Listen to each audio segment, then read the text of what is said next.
বায়াপনা করতে, সে অশ্লীলার বায়াপনা করে, গান বাজনা করে, বলে দাঁড়া দাঁড়ায় প্রস্তাব করে, বলে সে এক ওয়াক্ত নামাজও তার জিন্দেগিতে নাই, মালিককে একবার সিজদাও দেয় নাই, বলে ফজরের নামাজ তার জিন্দেগিতে, বলে তার জিন্দেগিতে কোনো ফজরের নামাজ নাই।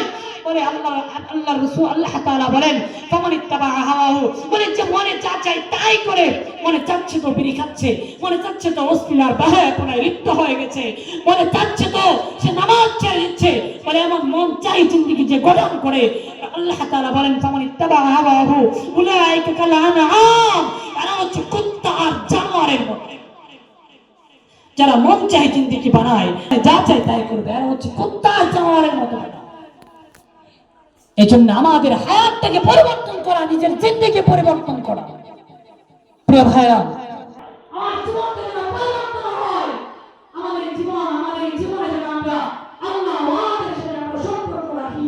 তো এই জন্য আমাদের এই দ্বীনি মাদারিসগুলোকে আল্লাহ তাআলা আমি যে আপনাদের সামনে কথাগুলো বলেছি, আলোচনা করেছি, যে সেই জন্য আল্লাহর কাছে ক্ষমা চাচ্ছি। তারপরে আল্লাহ